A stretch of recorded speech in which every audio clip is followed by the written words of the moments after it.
todas y todos ustedes, bienvenidas y bienvenidos al webinar de organismos constitucionales autónomos, un análisis crítico. Y para ello, cedo el uso de la voz al doctor Juan Manuel Durán Juárez, rector del Centro Universitario de Ciencias Sociales y Humanidades. Muy buenas tardes, doctor. Muy buenas tardes. Es un gusto estar en la apertura el día de hoy de este espacio de reflexión sobre el estado que guardan los organismos constitucionales autónomos en nuestro país. Dentro del actual contexto entendemos que es de suma importancia recordar los motivos que han llevado a nuestra sociedad a enarbolar múltiples y diversas luchas para consolidar la creación de sistemas de transparencia eficientes y democráticos, que trabajen no únicamente para combatir la opacidad, sino también por una constante revisión de las facultades de nuestras instituciones con miras a su optimización y mejoramiento. Como es preciso subrayar, los organismos que hoy fortalecen la capacidad del ciudadano de accionar ante los manejos deficientes de las estructuras gubernamentales a través de clarificar los datos y la búsqueda de transparencia en el ejercicio de los distintos poderes, representan sin duda una victoria de las garantías de los mexicanos ante cualquier arbitrariedad que pueda resultar en detrimento de nuestros intereses colectivos. Quiero agradecer a los panelistas que nos acompañan y que enriquecen con sus perspectivas esta mesa virtual, así como al doctor Mauricio Merino, director del Instituto de Investigación en Rendición de Cuentas y Combate a la Corrupción del Centro Universitario de Ciencias Económico-y Administrativas, y al maestro Omar Avilés, director del Centro de Estudios Estratégicos para el Desarrollo del Centro Universitario de Ciencias Sociales y Humanidades, todos de la Universidad de Guadalajara, por esta iniciativa de llevar a cabo este webinar en torno a un tema que es trascendente e importante para todos nosotros. Muchas gracias. Muchas gracias, rector, por sus cálidas palabras de bienvenida. Y bueno, me permito de manera muy breve presentar a las y los expertos que nos hablarán el día de hoy sobre los organismos constitucionales autónomos. Y bueno, nos acompaña la doctora Leslie Solís, quien es gerente senior del programa para el Índice de Estado de Derecho de México en World Justice Project en la oficina de Washington, D.C. Bienvenida, doctora, y muchísimas gracias por su presencia. Al doctor Sergio López Ayón, director del CIDE y profesor en la División de Estudios Jurídicos, así como miembro del Sistema Nacional de Investigadores. Gracias. Por otra parte, nos acompaña la doctora Nancy García Vázquez, quien es integrante del Comité de Participación Social del Sistema Estatal Anticorrupción del Estado de Jalisco, y además es académica y profesora investigadora del Departamento de Políticas Públicas de la Universidad de Guadalajara. Y finalmente nos acompaña el doctor Marco Antonio Sein Chávez, quien es director del Seminario de Derecho Administrativo de la Facultad de Derecho de la UNAM, socio del despacho Sein y Sein y autor del libro Organismos Constitucionales Autónomos de las Entidades Federativas. Muchísimas gracias a todas y a todos por aceptar la invitación en este webinar. Y bueno, pues les comento que cada uno de ustedes contará con 10 minutos de participación para pues que nos platiquen un poco a nosotros y a todas las personas que nos están viendo qué son los organismos autónomos, cómo surgen, cuál es su relevancia en el sistema jurídico mexicano. Y para ello cedo el uso de la voz al doctor Marco Antonio Sein. Por favor, gracias. Hola, muy buenas tardes a todas y a todos. Muy agradecido por estar hoy aquí con todas y todos ustedes. Es una invitación de una de las principales universidades sin duda de este país y por supuesto con el panel tan destacado que hoy están acompañando esta actividad. Muchas gracias otra vez. Como me toca abrir la mesa entonces y después de haberlo platicado, para poner un poco en contexto de qué son los organismos autónomos y cuál es su origen y ver un poco qué es lo que hay alrededor de ellos, debemos tomar en cuenta que los organismos constitucionales autónomos han sido una respuesta de las sociedades a partir de finales del siglo pasado, por lo menos en México, por la desconfianza y por la falta de legitimidad que ya venían incrementándose en las autoridades de los poderes tradicionales, digamos. Y la mejor respuesta que se ha encontrado ha sido separar del poder político a este tipo de organismos para que, primero que todo, para garantizar ciertos derechos, que son garantías institucionales de ciertos derechos, y también para despolitizar de alguna manera sus funciones. Por supuesto, al ser entes públicos, no podemos esperar que estén despojados totalmente de un sesgo político, sería ingenuo incluso pensarlo, pero ese es el deseo y eso es lo que se ha logrado gradualmente. Y con los acontecimientos que hemos visto todas y todos en los últimos meses, ha habido un cuestionamiento que ya hubo en Estados Unidos, que nos llevan en las instituciones que les son parecidas, que serían las agencias administrativas independientes. Ya lo vivieron allá porque llevan 100 años de ventaja, allá surgieron desde finales del siglo antepasado. ¿Y cuál es el cuestionamiento? Primero, que son muy caras y se ha quedado, yo creo que ya por demás demostrado, que es un dinero, en la mayoría de los casos, debemos decir, no en todos, definitivamente bien invertido, que además toman decisiones fundamentales para el Estado y que además se trata de entes públicos que se encuentran a la par de los poderes tradicionales y por lo tanto no se encuentran adscritos a ninguno de ellos. Lo cual hay posiciones como la que yo comparto que nos llevan a pensar que ya se trata de un nuevo poder, un cuarto poder, puesto que la relación que tienen con los poderes tradicionales, hablando legislativo, ejecutivo y judicial, es de coordinación, no de supra-subordinación en momento alguno. Entonces, tenemos que en 1993 surge el primer organismo constitucional autónomo y esa es otra de las razones que ha habido que ha habido debate, porque hay algunas voces que señalan que los primeros organismos constitucionales autónomos fueron las universidades, y creo que es un buen momento en un foro, en una universidad pública estatal tan destacada como es la Universidad de Guadalajara, de decir que hay diferencias profundas entre ambas autonomías. La autonomía universitaria es otorgada por legislación secundaria y reconocida por la Constitución, y en el caso de la autonomía constitucional, el otorgamiento viene directamente desde la Carta Magna. Paradójicamente, tendríamos que las universidades públicas autónomas, si me permiten la expresión, son más autónomas que un organismo constitucional autónomo, por el simple hecho de que en la integración de sus órganos de gobierno no interviene ningún ente externo, solamente la comunidad universitaria. Y en el caso de los organismos constitucionales autónomos, tenemos que esos nombramientos, hay la intervención en muchos casos del presidente y de una de las cámaras, y también en el orden local tenemos la intervención en todo momento de las gobernadoras o los gobernadores y de los legisladores o las legisladoras locales. Entonces, por ahí tenemos una serie de diferencias técnicas que van más allá de lo que acabo de comentar, pero que nos llevan a concluir que el primer organismo constitucional autónomo fue el Banco de México en el año de 1993.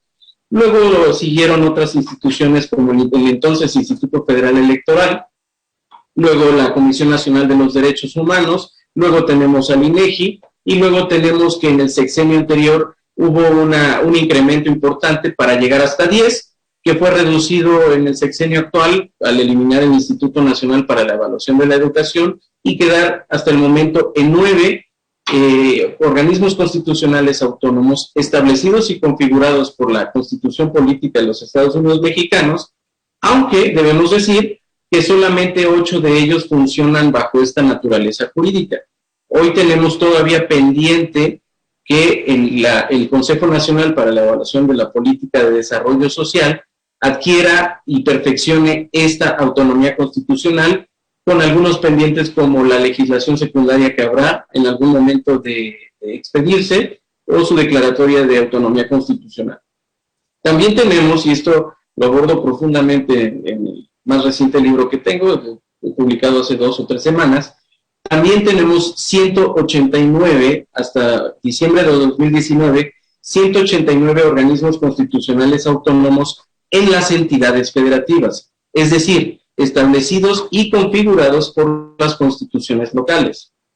Esto nos lleva a que tengamos un total de 198 organismos constitucionales autónomos en el orden jurídico mexicano, en su gobierno. Y también nos lleva a concluir que 190, para eliminar esta figura jurídica, que es lo que algunas posiciones han propugnado desde hace mucho tiempo y en los últimos meses se ha incrementado, pues tendría que eliminar a 198 instituciones, de las cuales tenemos que en las entidades federativas la Constitución Política de los Estados Unidos Mexicanos, y debemos aquí poner un asterisco porque este es otro de los visos centralizadores de la Constitución Política de los Estados Unidos Mexicanos, ordena que haya órganos de protección y promoción de los derechos humanos, también ordena que haya tribunales electorales, también los llamados organismos públicos locales electorales y también los conocidos como los órganos garantes de acceso a la información y a la protección de datos. Es decir, de los 189 que existen en las entidades federativas, 128 son creados por orden, por mandato de nuestra Carta Magna, lo que nos lleva a que más de 60 de los 189 son resultado de la libertad de configuración estatal. Y por lo tanto, tenemos que, tendríamos ahí una de las expresiones principales de eso que llamamos soberanía y libertad de los estados de la República. Tenemos, por ejemplo, en Sonora, un instituto que regula el transporte sustentable. También tenemos en Veracruz una comisión de protección a periodistas. Es decir, tenemos organismos constitucionales autónomos que a veces se han dado por coyunturas, lo cual debemos criticar y debemos decir que no es el punto del organismo constitucional autónomo, pero también tenemos organismos autónomos que son resultado de las necesidades regionales en una entidad federativa.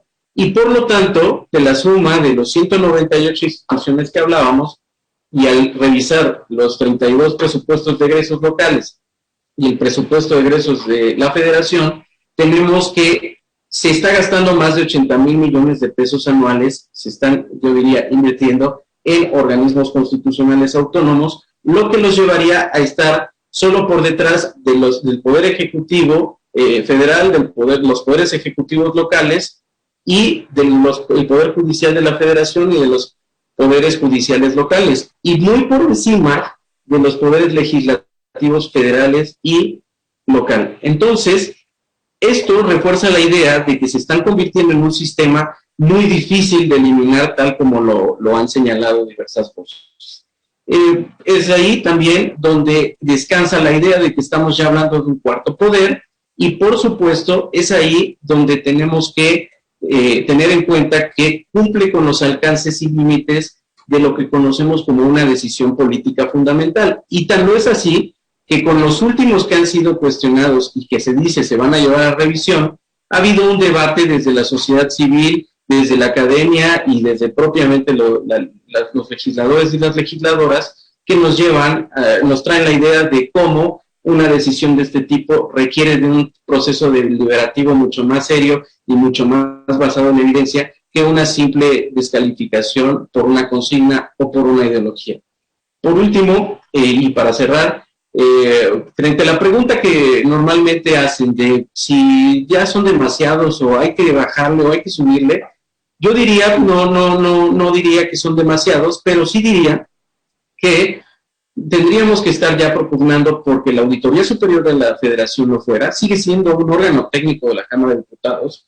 También, y frente a lo que estamos viendo, creo que cobra especial vigencia la Comisión Federal para la Protección contra Riesgos Sanitarios, es otra, un instituto para el desarrollo de la infraestructura, entre otras cosas más. Muchas gracias y yo hasta aquí lo doy. Muchas gracias, doctor. Y bueno, pues creo que entre los muchos datos interesantes que nos hizo favor de explicar, pues rescatamos que los organismos constitucionales autónomos pues son una respuesta de la ciudadanía, son exigencias sociales frente a la desconfianza frente a la ilegitimidad que en muchas ocasiones pues inspiraban los diferentes espacios de gobierno. Y bueno, pues antes de continuar con nuestra siguiente panelista, me gustaría recordarles a todas las personas que nos están viendo que pueden mandar sus preguntas vía Facebook a efecto de que cualquiera de las y los expertos que se encuentran aquí presentes puedan darles respuestas a sus dudas. Bien, pues entonces cedo el uso de la voz a la doctora Nancy García para que por favor pues nos platique un poco de su visión respecto de los organismos constitucionales autónomos. Gracias y adelante, doctora. Sí, buenas tardes a todas y a todas. Pues yo también agradecida por la invitación a este pertinente foro, y yo quisiera centrarme concretamente en la autonomía presupuestaria de los órganos constitucionales autónomos. Me parece que la presentación que me antecedió dejó ya sobre la base los elementos fundamentales de los organismos constitucionales autónomos, y yo básicamente quisiera pues referirme a este tema de la autonomía presupuestaria y mostrar algunas tendencias en la evolución del presupuesto de estos organismos constitucionales autónomos. Ya no me voy a referir tanto a la definición, ya señalamos que están delimitados en la Constitución y que tienen un propósito específico y una independencia garantizada constitucionalmente, pero hay, digamos, varios tipos de autonomías que se les reconoce o que se les debería reconocer a estos organismos constitucionales. Una de ellas es la organizacional o administrativa, otra la técnica sobre sus resoluciones, otra la normativa o funcional, es decir, que tengan sus propios reglamentos y legislaciones secundarias, y la de gestión o la autonomía presupuestaria, que es a la que yo quisiera referirme. Pues básicamente se refiere a esta capacidad que deben tener para decidir sobre su propio presupuesto, sobre sus propias necesidades de gasto, y determinar básicamente tres cosas importantes, ¿no? Su presupuesto, es decir, con cuántos recursos financieros van a operar; su autonomía de gestión, es decir, cómo van a ejercer estos recursos; y la autonomía de fiscalización, es decir, que ellos tengan órganos internos de control o que tengan mecanismos internos de control para supervisarse, lo cual no los exenta de que puedan ser sujetos de rendición de cuentas y de revisión de otras instancias de control. Es decir, la autonomía presupuestal es una autonomía limitada por varias circunstancias, pero digamos, es uno de los, yo lo he querido subrayar y lo he querido traer a colación a esta mesa, porque es uno de los elementos que más están sujetos a esto que ya señalaba también el doctor Said, a esta dinámica política o esta presión política a veces sobre los organismos constitucionales autónomos. Aquí rápidamente lo que ustedes están observando es en el presupuesto de egresos de la Federación, en promedio desde 2015 a 2019, qué porcentaje del presupuesto que está destinado a los organismos constitucionales autónomos se les destina. En el presupuesto de egresos de la Federación, más o menos es el 0.8%, o sea, no llega ni al 1% del presupuesto federal, y dentro de ese 0.8%, digamos, el pastel está repartido de esta manera, ¿no? La mayor parte, evidentemente, se va para el Instituto Nacional Electoral, porque evidentemente organiza los procesos electorales y va a tener un mayor presupuestal ahorita, como lo vamos a ver. El 3% se va para el INAI, el 5% para el IFT, el 3% se iba para el desaparecido Instituto Nacional de la Evaluación Educativa, el 1% para la COFESE, el 25% para el INEGI, el 5% para la CNDH y el 8% para el Tribunal Federal de Justicia Administrativa. En esta siguiente gráfica, lo que quisiera que observaran es, en este periodo, cómo ha ido aumentando en algunos casos y cómo fue disminuyendo para otros, ¿no? En total, en este periodo, el crecimiento se redujo un 2.5%, pero no en todos los casos, ¿no? En el caso del INE se redujo un menos 3%, en el caso, por ejemplo, de la CNDH aumentó a 1.4%, en el INEGI 7.5%, y en el INAI, por ejemplo, menos 3%. Voy a mostrarles las tendencias por cada uno de estos organismos y me voy a concentrar fundamentalmente en el último año de gobierno, que es el 2019, que sería ya el primer presupuesto ejercido por la administración presente, ¿no? Y lo que quiero resaltar, bueno, en el caso del INE, estas variaciones presupuestarias muchas veces obedecen a si hay o no procesos electorales, pero sí hubo una disminución considerable en 2019 si lo comparamos, por ejemplo, con otro año no electoral, como es el caso del 2017, ¿no? En el caso, por ejemplo, del Tribunal de Justicia Administrativa, pues hay un menos 38.8% con respecto al año 2018, lo cual pues es importante, ¿no? En el caso de la Comisión de Derechos Humanos es menos 14.2% si comparamos 2019 con respecto a 2018. En el caso del INEGI, el INEGI es de los poquitos que ganaron presupuestos y que ganaron recursos. Y también está la COFESE, ¿no?, que perdió un menos 9.1%, el INE, que ya desapareció, el Instituto Federal de Telecomunicaciones, que se redujo en menos 27.6% en 2019, todos estos valores están deflactados, son en términos reales, y el INAI, menos 21%, ¿no? ¿Qué podemos decir de estas tendencias? Aquí yo quisiera subrayar varias cosas de estas tendencias. Primero, que la legislación no reconoce, en algunos casos, no reconoce todos los elementos de la autonomía presupuestaria, todos los elementos deseables de la autonomía presupuestaria. Dos, que otra vez estamos discutiendo la presencia de facultades metaconstitucionales del Poder Ejecutivo en términos presupuestarios, ¿no? Es decir, no están completamente blindados del todo la autonomía presupuestaria. Y aquí este tema de regresar a discutir otra vez las facultades metaconstitucionales del presidente en términos presupuestales, pues es importantísimo, ¿no? Además, la asignación y disposición de recursos, pues queda sujeta al presupuesto de egresos. O sea, si bien los organismos autónomos pueden proponer su propio presupuesto, esto queda sujeto a la aprobación de la Cámara de Diputados y ahí es cuando está la presión política, ¿no? Y si la libran, la siguiente presión política es el tema de que la administración de los recursos no obedezca a cuestiones políticas también, ¿no? Es decir, que los recursos se les entreguen en tiempo y forma, como debería ser. Y también hay otras dos cosas sobre las cuales yo quisiera subrayar.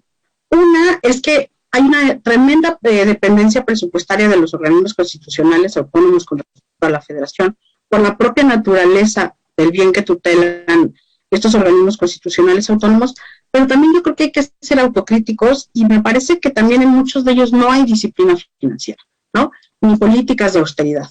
Entonces creo que esta es una área de oportunidad importantísima que también vale la pena que se discuta en este momento. Me parece muy pertinente cómo mejorar la disciplina financiera de los organismos constitucionales autónomos, que por supuesto, como yo señalé, están sujetos a otros controles, ¿sí? Pero que me parece que la evidencia de este análisis presupuestal pues también nos dice que hay muchísima inestabilidad presupuestaria en estos organismos constitucionales autónomos, lo cual pues al final del día nos alerta de la importancia coyuntural o no que tengan para el presidente, y hasta aquí yo dejaría mis comentarios. Muchas gracias.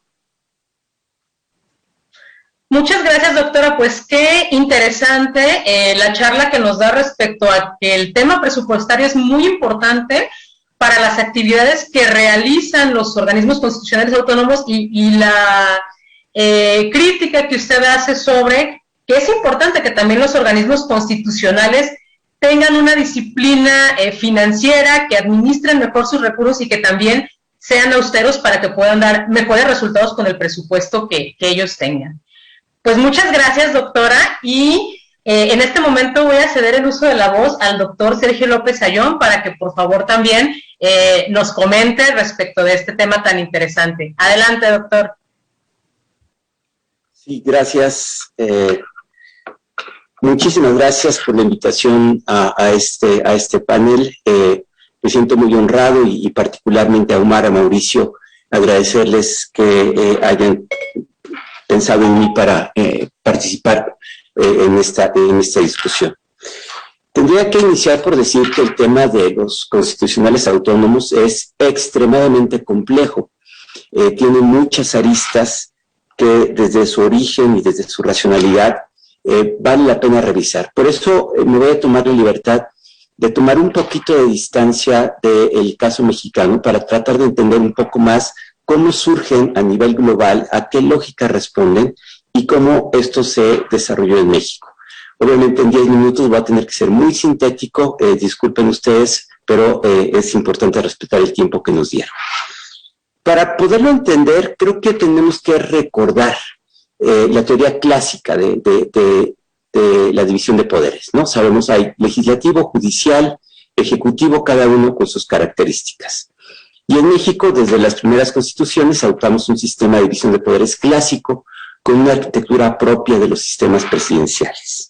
Sin embargo, esto evoluciona particularmente en el siglo XX, la nota porque en el sistema americano tiene una evolución peculiar, pero digamos en los sistemas continentales y latinoamericanos.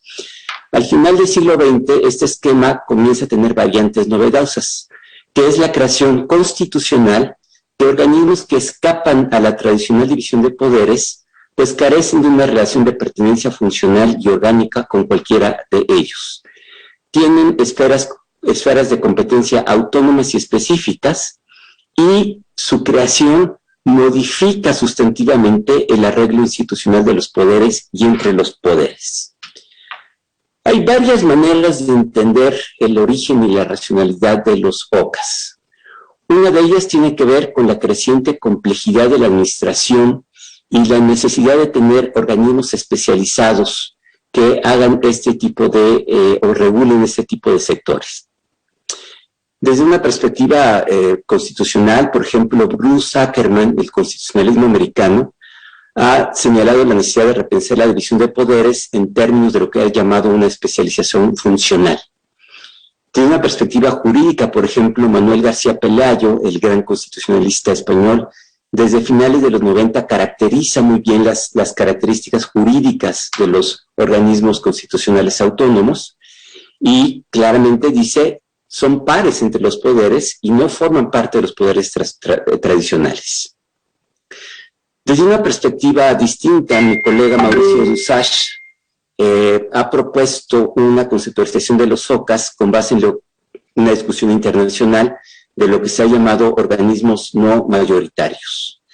Y son, cito, entidades gubernamentales que poseen y ejercen algún tipo de autoridad pública especializada que se les ha otorgado por separados de otras instituciones, pero no son directamente elegidos por el pueblo, ni tampoco son directamente gestionados por servidores públicos electos. Fin de la cita. Este tipo de instituciones existen ya en la mayor parte del mundo occidental por lo menos, y responden a la lógica de lo que se ha llamado el Estado regulador, que requiere de credibilidad y consistencia temporal en sus decisiones políticas, o a lo que también un reconocido autor, a la Ellis Roberts, ya ha llamado la lógica de la disciplina, en la cual para alejarse de políticas inestables o de corto plazo propia de los órganos políticos, ha llevado a la creación de organizaciones públicas, entre comillas, despolitizadas. Esta lógica que originalmente aplica a los bancos centrales se extiende a muchas otras áreas de política pública. Y la creación de estos organismos también puede responder a razones político-administrativas específicas o, como en el caso de México, a coyunturas o contextos políticos determinados. ¿Cómo ando de tiempo para saber?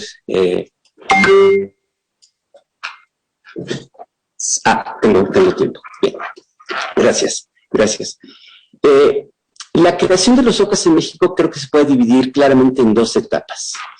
La primera corresponde a la década de los 90, Banco de México, IFE, entonces IFE, y la Comisión Nacional de Derechos Humanos, a las que se sumó el INEGI en 2008.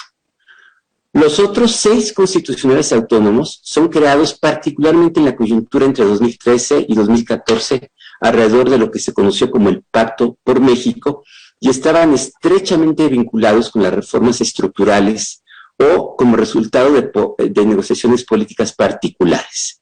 Así, el IFT, el INE, la Comisión Federal de Competencia, que ya existían, alcanzan rango constitucional, el INAI, que también ya existía, alcanza rango constitucional, el Consejo Nacional de Evaluación y finalmente la Fiscalía General de la República. Más allá de la secuencia temporal, conviene pensar funcionalmente cómo los podemos clasificar. Y hay algunos que tienen relación con el control de una función gubernamental administrativa. La CNDH, con sus peculiaridades, porque sus resoluciones no son vinculatorias, el INAI, el entonces INE y Coneval. Con la generación y sistematización de información gubernamental, el INEGI, con funciones públicas económicas generales, el Banco de México, la Fiscalía General de la República y el Instituto Nacional Electoral, con la regulación económica, el IFT, la COFESE y el INAI en la dimensión de datos personales, y la garantía de derechos fundamentales de carácter no jurisdiccional, la CNDH, el INAI y el INE. En todos estos casos, la creación de estos organismos implicó separar del Poder Ejecutivo funciones que estaban en su órbita de acción para establecer constitucionalmente ámbitos de competencia autónomos. Todos estos organismos están dirigidos por funcionarios que no son designados mediante voto directo, sino a través de diversos procedimientos que generalmente involucran a alguna de las cámaras. Los procedimientos de designación deberían asegurar que estos funcionarios cuenten con conocimiento experto específico o trayectorias profesionales destacadas. Sin embargo, este no ha sido siempre el caso, lo que ha generado procesos de designación que se deciden mediante arbitraje político. Finalmente, todos los organismos están constituidos con base en un conjunto de garantías institucionales que les permiten actuar en paridad con los poderes tradicionales. Sin embargo, y como ya lo señalaban quienes me antecedieron en el uso de la palabra, esto no significa que estén fuera del aparato gubernamental, de los poderes tradicionales, y tienen pesos y contrapesos entre los propios organismos, en particular en materia presupuestal. Esto me lleva a problematizar el concepto de autonomía en una doble dimensión. Primero, en la justificación de la autonomía de todos estos órganos y en la existencia de órganos que permanecen en el ámbito del Poder Ejecutivo Federal, pero para los cuales habría razones de garantizar una mayor autonomía técnica. Muy particularmente pienso, por ejemplo, en la Comisión Nacional Bancaria, en los organismos reguladores de energía, en la COFEPRIS, en la CONAMER, y podría ser una larga lista. En suma, la creación de los OCAS en México ha implicado un replanteamiento de la función operativa del Estado, en particular del Poder Ejecutivo, que supuso un acotamiento de funciones que originalmente eran asignadas al presidente de la República y a la administración a su cargo. Esto se explica en buena parte por la enorme desconfianza que existía a la capacidad del Ejecutivo de conducirse de manera autónoma e imparcial, de despolitizar la acción de estos organismos. Sin embargo, esta idea choca frontalmente cuando llega un gobierno con una visión distinta que supone una racionalidad de voto directo o de representatividad directa y que cuestiona la existencia y la legitimidad política de estos organismos. Creo que aquí hay un debate que solamente dejo anotado, es un debate que todavía tenemos que revisar, de cuáles son las condiciones que justifican la autonomía constitucional, o si tendríamos que recurrir a un diseño de otra naturaleza que garantizara la autonomía técnica de los órganos y el mandato constitucional de estos. Aquí hay un debate político de muy profundas implicaciones y creo que valdría la pena, aprovechando esta discusión, retomarlo cuando hubiera ocasión. Muchas gracias. Muchas gracias, doctor. Nos quedamos con su interesante pregunta que sin lugar a dudas son motivo de otro panel con bastante tiempo, pero bueno. Cedemos ahora, muchísimas gracias, doctor, el uso de la voz a Leslie Solís para que por favor también nos dé sus opiniones y comentarios al respecto. Bienvenida y gracias. Muchas gracias, Natalia, por la introducción. Igualmente, muchísimas gracias a las personas que organizaron este webinar. Este es el primer día, pero la verdad es que ambos días se ven súper interesantes y me va a dar mucho gusto escuchar la discusión de mañana también. Yo voy a centrar mi participación en la importancia que pueden jugar los organismos constitucionales autónomos en el fortalecimiento del Estado de Derecho en México y particularmente el papel que juegan como contrapesos o límites al poder gubernamental. Esto lo presentaré también acompañado de datos originales del World Justice Project. Los contrapesos o límites al ejercicio del poder gubernamental son esenciales, como hemos discutido en este panel, son esenciales para fortalecer el Estado de Derecho. Primero, porque previenen el abuso del poder y también porque fomentan la rendición de cuentas.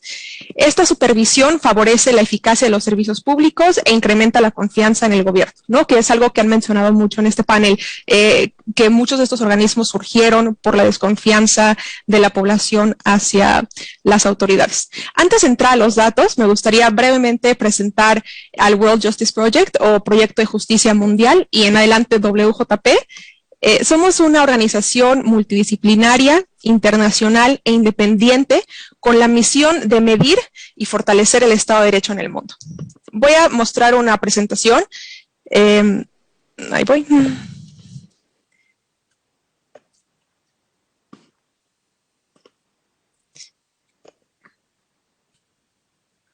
Bueno, al ser un concepto multidimensional, el World Justice Project divide el Estado de Derecho en 8 factores u 8 dimensiones. El primero es límites al poder gubernamental. Los otros son ausencia de corrupción, gobierno abierto, derechos fundamentales, orden y seguridad, cumplimiento regulatorio, justicia civil y justicia penal. A su vez, estos factores se desagregan para tener más de 40 subfactores. Como pueden ver, el primer factor, el número 1, es límites al poder gubernamental o contrapesos. Esto es fundamental para garantizar otros temas como la vigencia y realización de los derechos fundamentales, el cumplimiento regulatorio, temas de gobierno abierto, etcétera, que es algo que hemos venido comentando en este panel. Entonces, precarizar la institucionalidad pública que establece límites o controles democráticos al gobierno va a debilitar todas las otras áreas del Estado de Derecho también. El World Justice Project tiene estudios a nivel global y también específicos en México. Entonces, a nivel global, llevamos más de una década yendo a más de 120 países para aplicar encuestas a población general y a especialistas para conocer sus percepciones y sus experiencias con temas de Estado de Derecho, desde corrupción, confianza en las instituciones, victimización, percepción de seguridad y otras experiencias con autoridades. Y en el último índice que se presentó a principios de 2020 y que incluye información para 128 personas, para 128 países, y que se construye con una encuesta a población general aplicada a más de 130,000 personas y cuestionarios a más de 4,000 expertas y expertos, vemos esto para México. Que primero que México tiene un promedio de 0.44 en una escala que va de 0 a 1, donde 1 significa un Estado de Derecho perfecto. Entonces, digamos, la calificación no es alta, y que en el ranking global se encuentra en la posición 104 de los 128 países incluidos.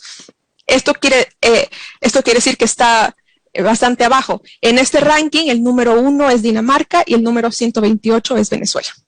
Otra cosa que vemos rápidamente de este estudio que compara a México con otros países es que en límites al poder gubernamental tiene un puntaje de 0.46. Esto nos coloca en la posición 89 de los 128 países, lo cual de por sí ya está un poco mal colocado y además viene con una tendencia a la baja. Aquí se puede ver que del índice de 2019 al de 2020 hubo un cambio de 0.01 en el puntaje, lo cual quiere decir que está bajando.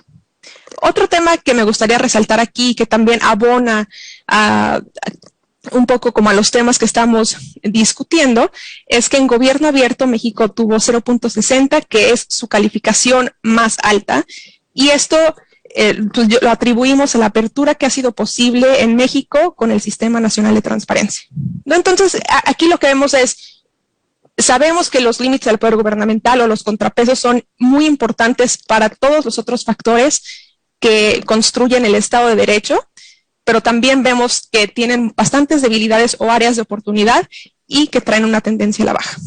Ahora, si nos adentramos a México nada más, el World Justice Project también ha realizado el primer índice subnacional de Estado de Derecho, que es el índice de Estado de Derecho en México. Este es una evaluación de la situación del Estado de Derecho en los 32 estados. No es una evaluación como el país como tal, digamos, de la federación, sino de cada uno de los estados. Este índice ya se ha publicado 2 veces y estamos a punto de publicar el tercero, y se construye a partir de una encuesta a población general a más de 25,000 personas, cuestionarios a más de 2,600 especialistas, y son especialistas en justicia civil, justicia penal, derecho laboral y salud pública, y con esto construimos más de 600 variables que después se agregan en estos factores, 8 factores que les había presentado anteriormente. Algo que el índice de Estado de Derecho en México nos deja ver, y ahorita vuelvo al tema de los organismos constitucionales. Primero es que todos los estados tienen retos por delante. Ningún estado tiene una calificación idónea. De hecho, Yucatán, que fue el mejor calificado el año pasado, tuvo 0.46, de nuevo en una escala que va de 0 a 1. Otra es que hay muchas diferencias entre los estados. Unos tienen fortalezas en algunas áreas, otros debilidades en otras, etc. Y finalmente, otra cosa que vemos es que los puntajes cambian. Aquí, como pueden ver en una de las columnas, no sé si se alcanza a ver, los puntajes cambian de un año a otro, lo cual es una buena noticia porque significa que los estados pueden mejorar. Si nos metemos a un factor específico, que es el factor 1 que habíamos mencionado al principio, límites al poder gubernamental, este se desagrega en 6 subfactores. Que incluye desde el rol del poder legislativo o el rol del poder judicial para hacer contrapesos al poder gubernamental de los estados, pero también organismos de fiscalización y sociedad civil, prensa, ¿no? Como que incluye varias áreas. Y algo que vemos y que llama mucho la atención es que el subfactor peor calificado, o bueno, con la calificación más baja, es precisamente los organismos de fiscalización y control, con un 0.29. En contraste, la sociedad civil y la prensa son los mejor calificados, aunque se ha notado que un deterioro, ¿no? Se ha notado que su calificación ha ido a la baja. Vamos a hacer un zooming todavía mayor, ¿no? Como qué medimos en organismos públicos. No todos son autónomos, por supuesto, pero algo que querría notar, y nada más aquí estoy seleccionando 3 variables, es que, por ejemplo, todos tienen bastantes retos, pero las comisiones estatales de derechos humanos están un poco mejor calificadas que, por ejemplo, las contralorías estatales, ¿no? Entonces, lo que esto quiere decir es que los organismos de fiscalización y control que están en el Ejecutivo, ¿no? Digamos, instancias de control que son parte del Poder Ejecutivo son las que tienen los mayores retos. Y esto es bastante preocupante en un contexto mexicano en el que se ha hablado sobre la posibilidad de quitar atribuciones a organismos autónomos para pasarlas a instancias que pertenecen al propio gobierno. Para concluir, dado que ya estamos cerca del tiempo, vamos a decir que los contrapesos son esenciales para fortalecer todo el Estado de Derecho, ya que previenen el abuso del poder y fomentan la rendición de cuentas.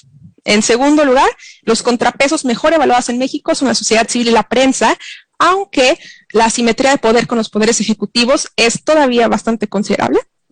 3, que los contrapesos con las puntuaciones más bajas en el índice de Estado de Derecho en México son las instancias que pertenecen al propio gobierno, por lo cual es necesario contar con contrapesos independientes.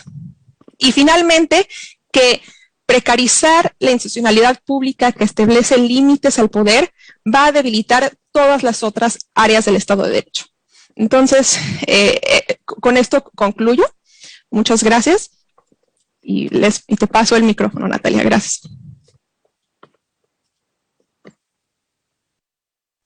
Muchas gracias, querida Leslie. Y bueno, pues creo que en esta mesa hemos pasado de manera muy armónica por temas muy estructurados que le permiten a todas las personas que nos ven pues entender qué son los organismos constitucionales autónomos, Ya en principio nos hablaba el doctor Marcos sobre el surgimiento de estos organismos. Por su parte, la doctora Nancy nos habla de algo muy importante y que luego se pierde de vista, que es la parte presupuestal y que es la que de alguna manera les permite pues realizar sus funciones.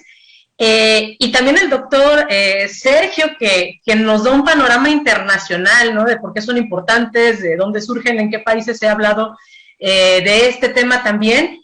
Y pues cerramos con lo que nos dice Leslie en cómo podemos concebir los organismos constitucionales autónomos dentro del Estado de Derecho y bueno, pues cómo hace que diferentes instituciones en nuestro país, inclusive nos hace el favor de manera muy pormenorizada por Estado, pues decirnos cómo estamos en el cumplimiento o en el marco del Estado de Derecho de acuerdo con estos organismos constitucionales autónomos y que seguro van a venir a complementar de manera perfecta la charla del día de mañana. Y bueno, pues pasando a otros temas, voy a permitirme leer los comentarios y preguntas del público que nos acompaña. Primero voy a leer uno de los comentarios que dice: los órganos autónomos son los únicos contrapesos a la acción de gobierno y particulares y son mejores y más profesionales. Por eso es que muchos de ellos tengan nivel constitucional. Y bueno, después tenemos una pregunta que me gustaría lanzar a todos y todas las panelistas, para que de manera muy breve nos externen su opinión. Una persona nos pregunta: ¿qué opinan de que el presidente de la República quiera extinguir el INAI? No sé si alguno de ustedes quiera contestar. Podemos empezar de nueva cuenta por el doctor Marco Antonio Sein. Si en un minuto nos pudiera compartir su opinión respecto a esta pregunta. Desde luego, desde luego.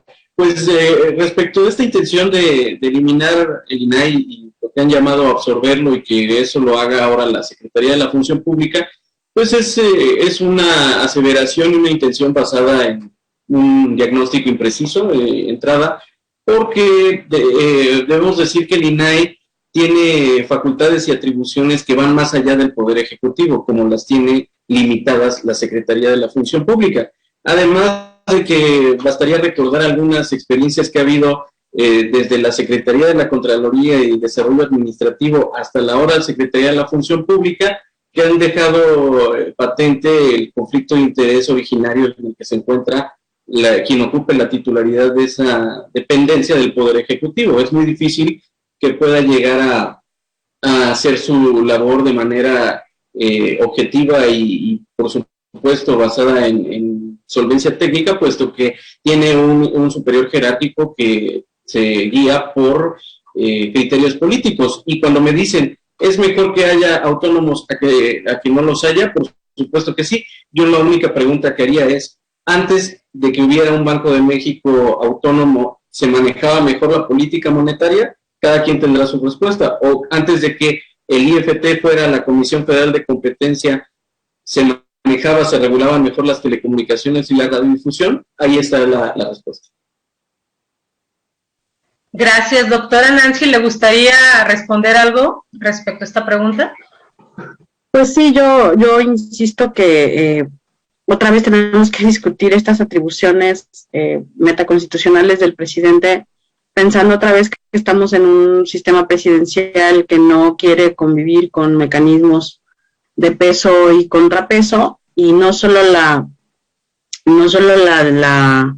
esta intención de desaparecer el INAI o de fusionar el INAI, sino también el INE, ¿no? Me parece que son graves retrocesos, y me parece que incluso no solo tenemos que ver esta parte legal, sino justamente la que yo señalaba, la presupuestaria, porque han tenido recortes presupuestales importantes. Si ustedes observaron en las tendencias que yo mostré, justamente las instituciones que son de contrapeso, ¿no? Por ejemplo, la tecnología tampoco le gusta, y telecomunicaciones también le cortaron presupuesto, pues estas que realmente para ellos representan un contrapeso, están siendo castigadas también en términos presupuestales, ¿no? Entonces, me parece que todos deberíamos estar discutiendo y defendiendo esta parte.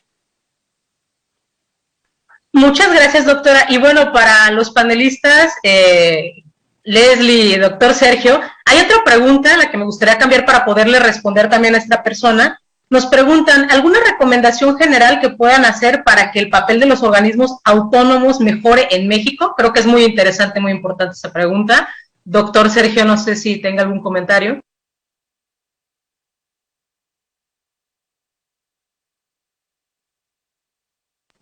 Su micrófono está apagado, doctor. Sí, perdón, gracias, ya.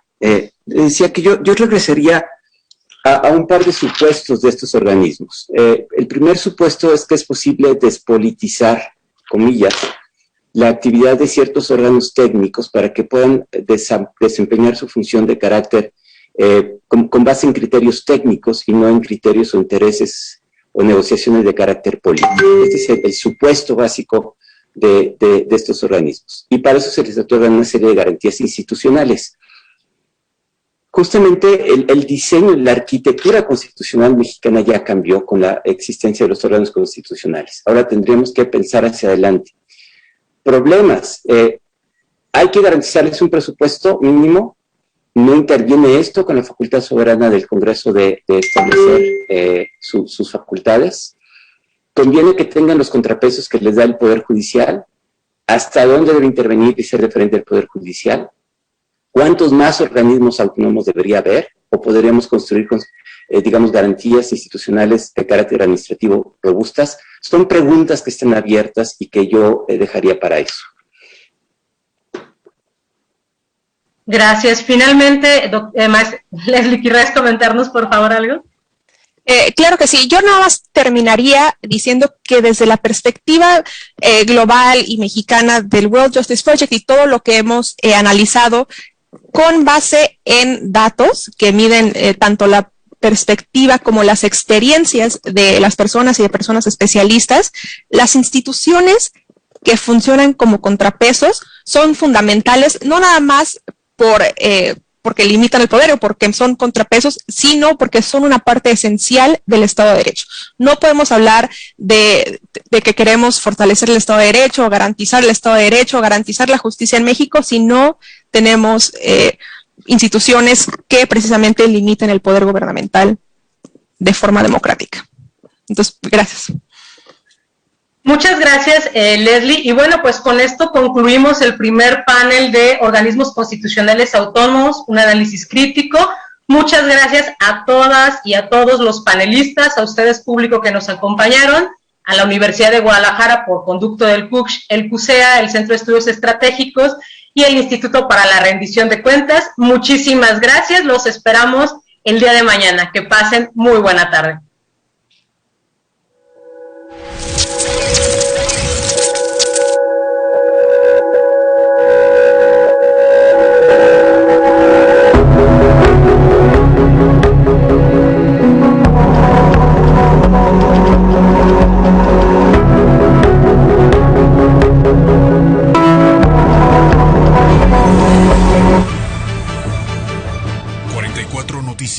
Esta semana, en el Noticiero Científico y Cultural Iberoamericano NCC, a través de un libro, fotógrafos muestran las especies rescatadas en Bolivia.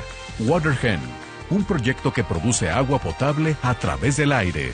Y en nuestra emisión de NCC Salud, Wuhan, epicentro de la pandemia, cumple un año del primer brote de la COVID-19. Noticiero NCC.